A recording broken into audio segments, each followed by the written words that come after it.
আজকে বাড়িতে কতগুলো জবা ফুল তুলে নিয়ে যাব। ফুল তুলতে খারাপ লাগলেও মাঝে মধ্যে ঘর সাজাবার জন্য আর পুজোর জন্য তো তুলতেই হয়। এই যে ডাবল লেয়ার জবা, অনেকে এটা ঝুমকো জবা বলে জানে, কিন্তু এটা আসলে ঝুমকো জবা নয়।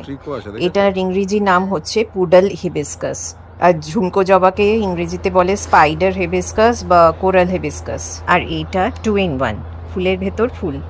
এর মুখ সবসময় নিচের দিকে, মাটির দিকে।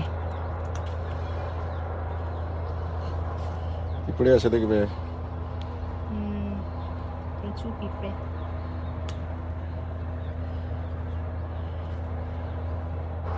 সবই তো তুলে নিচ্ছ। সাজাবো ঠাকুরকে। আচ্ছা, ওই দিকে একটা কমলা রঙের জবা তুলবো। হলুদ। এটা তুলবে নাকি? হ্যাঁ। সব জবাগুলি তো তুলে নিচ্ছ তুমি। আরে অনেক আছে, সেই জন্য জবা তুলে দেওয়া যায় ঠাকুরকে। অন্য ফুলগুলো তুলতে একটু মায়া লাগে। আর পাশেরটা তুলে ওটা তোলা। এটা একটু শুকিয়ে এসছে। এই নীলটা তুলতে পারো। হ্যাঁ, নীল সেদিনকে অনেকগুলো ফুটেছিল, আজকে আবার নেই।